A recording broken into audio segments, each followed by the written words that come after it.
My dear student, आप लोगों को इम्परेटिव सेंटेंस बताया जा रहा है और इस इम्परेटिव सेंटेंस में आपको पिछले वीडियो में लेट वाला वाक्य बताया गया था और बताया गया था अगर लेट के बाद अस का प्रयोग हो और वैसे वाक्यों से सजेशन का बोध होता था तो उसको बनाने के दूसरे रूल थे। पिछले वीडियो में आपको बताया जा चुका है। आज मैं बताऊंगा यदि इम्परेटिव सेंटेंस हो और इम्परेटिव सेंटेंस लेट से स्टार्ट हो, लेकिन लेट के बाद देखिए यहाँ पे लेट से स्टार्ट है परंतु लेट के बाद में अर्थ नहीं है, यहाँ पर अन्य प्रोनाउन होंगे। तो इसको इनडायरेक्ट बनाते समय क्या करेंगे? अगर यदि रिपोर्टेड स्पीच में इम्परेटिव सेंटेंस का प्रयोग और लेट का प्रयोग और लेट के बाद यहाँ पर आज का प्रयोग न हो, किसी अन्य जो है पर्सन का प्रयोग हो और इस ऐसे वाक्यों से प्रार्थना के भाव का बोध हो, रिक्वेस्ट का बोध हो, तो इनडायरेक्ट बनाते समय क्या करेंगे? तब देखिए यदि लेट वाले वाक्य से यानी लेट वाले वाक्य से किसी काम करने की अनुमति मांगने के लिए प्रार्थना का बोध हो तो ऐसे वाक्यों को इनडायरेक्ट बनाने के निम्न नियम है। पहला देखिए, इसको देखते हैं कि प्रार्थना हो रहा है कि नहीं। He requested to his officer, वह अपने ऑफिसर से कहा लेट मी गो होम, मुझे घर जाने दे, मुझे घर जाने दे। तो यह ही है जो अपने ऑफिसर से कह रहा है कि मुझे घर जाने दे। तो आपको बताया गया कि जब लेट वाले वाक्य से किसी काम करने की अनुमति मांगने के लिए, किसी काम करने की अनुमति मांगने के लिए, किसी भी काम को करने की अनुमति मांगने के लिए अगर किसी से प्रार्थना की जा रही हो तो ऐसे वाक्यों में इनडायरेक्ट बनाते समय जो रिपोर्टिंग वर्ब सेड होगा इसको रिक्वेस्टेड में बदल देंगे। और जब इसको रिक्वेस्टेड में बदल देंगे तो ये देखिए कामा और इन्वर्टेड कामा हटाकर जो यहाँ पर लेट है दूसरा देखिए यहाँ पर लेट को यहाँ पर टू लगा देंगे, यहाँ टू लिखेंगे यानी टू लेट हो जाएगा में बदल देंगे। यह तो पहला रूल है। अथवा बताया जा रहा है कि इसी में दूसरा रूल बताया जा रहा है कि यदि लेट के स्थान माने लेट को हटा देंगे और उसके स्थान पर हम दैट लगाएंगे और उसके बाद लेट के बाद यहाँ जो प्रयुक्त नाउन या प्रोनाउन होगा उसे बदल करके इसे सब्जेक्ट और ऑब्जेक्ट के अनुसार जैसा रहेगा। लेट हटेगा तो जो यहाँ प्रोनाउन होगा वह नॉमिनेटिव केस में बदल जाएगा।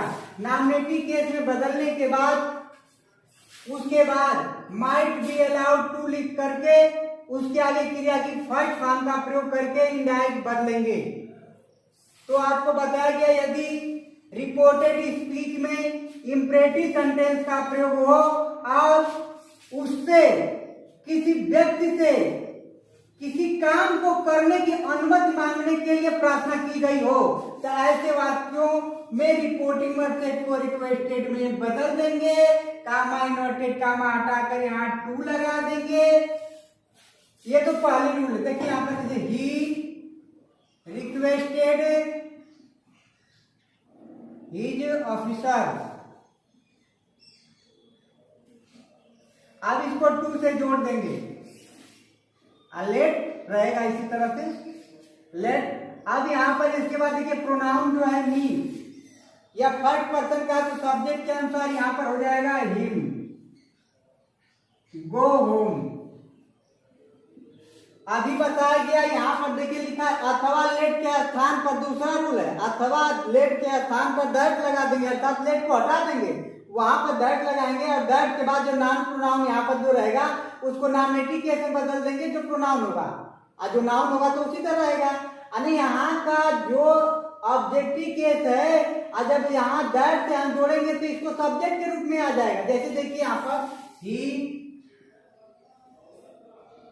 रिक्वेस्टेड हिज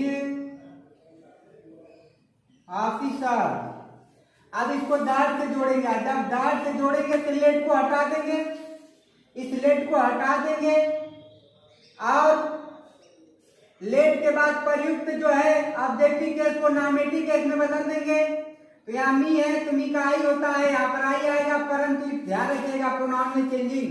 आई है तो सब फर्स्ट पर्सन सब्जेक्ट के अनुसार इसको बदलेंगे, तो यहाँ पर सब्जेक्ट इसका क्या होगा, ही। अब जब ही रख देंगे नाउन या प्रोनाउन लिखने के बाद, आपको बताया गया उसके बाद माइट बी अलाउड का टू का प्रयोग करेंगे। माइट बी अलाउड टू लगा देंगे, ये सब लेट हट जाएगा। इसके बाद मी को यहाँ पर बदल दिया गया है, यहाँ पर फिर माइट बी अलाउड टू, फिर फर्स्ट वर्ड रखने की बात कही गई है, गो होम। इस तरह से दोनों सही है।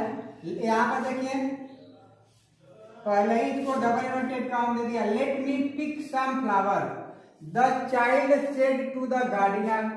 बच्चा जो है गार्डनर से कहा कि let me pick some flower, मुझे कुछ फूल पिक करने दो। तो अनुमति मांग रहा है फूल पिक करने के लिए, फ्लावर को।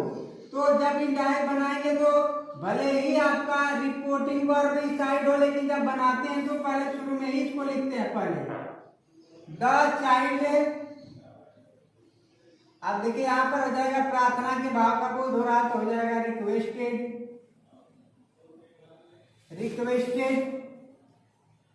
द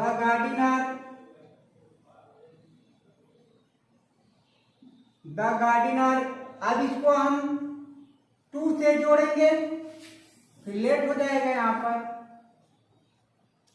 इसके बाद मी है तो सब्जेक्ट चाइल्ड के अनुसार यहाँ पर हिम, और फिर पिक सम फ्लावर्स। दूसरा रूल इसी को इस तरह से कर देंगे, तो देखिए the child requested the gardener. इसको दैट से दूसरे रूल में जोड़ेंगे। जब दैट से जोड़ेंगे तो दैट से जोड़ने के बाद लेट हटा देंगे। लेट के बाद जो प्रयुक्त मी है उसको नामिनेटिव केस में बदलेंगे, लेकिन मी फर्स्ट पर्सन का है तो सब्जेक्ट के अनुसार यहाँ पर ही हो जाएगा। और उसके बाद ही के बाद आपको बताया गया नाउन या प्रोनाउन लिखने के बाद आप माइट बी अलाउड का प्रयोग करेंगे। माइट बी अलाउड टू, फिर फर्स्ट वर्ड इसमें देखिए कहां से, यहां से पिक सम फ्लावर्स। इस तरह से आ रहा कि अगर लेट वाले वाक्य से किसी काम करने की अनुमति किसी से मांगी जा रही हो तो ऐसे सेंटेंसों का जब इनडायरेक्ट बनाएंगे तो इसको हम दो तरीके से बना सकते हैं। पहला रूल आपको बताया गया, रिपोर्टिंग वेबसाइट को रिक्वेस्टेड में बदल देंगे, कामा इन्वर्टेड कामा हटाएंगे और यहाँ टू लगा देंगे, फिर इस तरह से आगे बनाएंगे।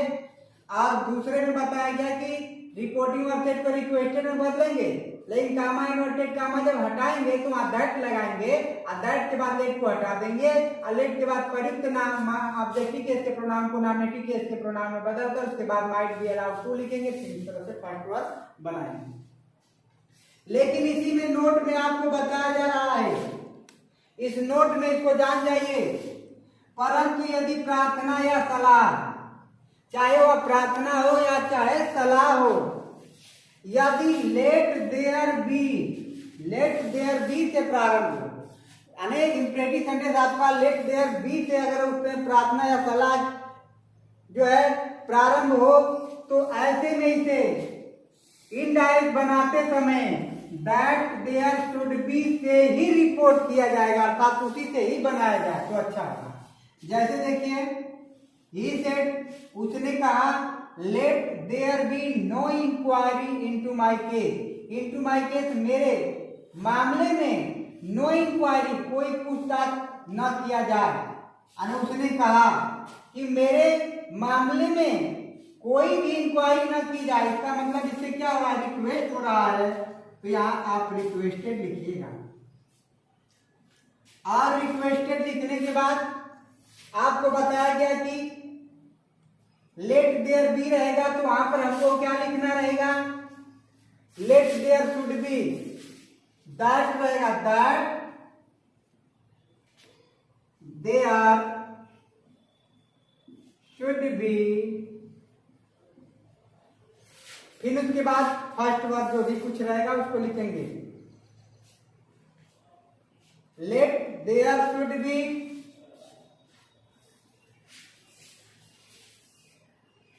नो,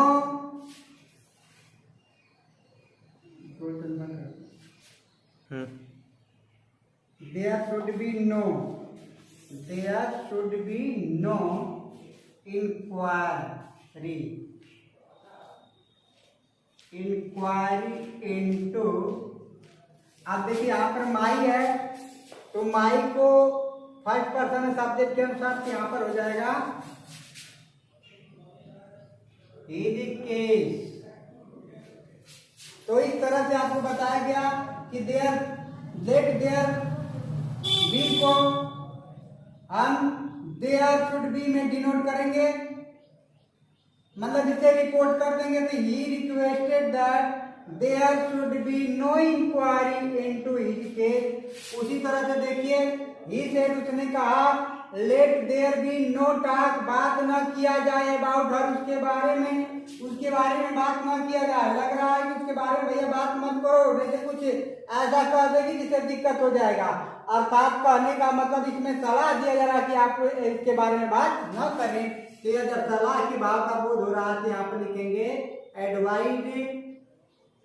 एडवाइज के बाद आपको लेट देयर बताया गया, लेट देयर बी को हम दैट देयर शुड बी से डिनोट करेंगे तो यहाँ आ जाएगा दैट देयर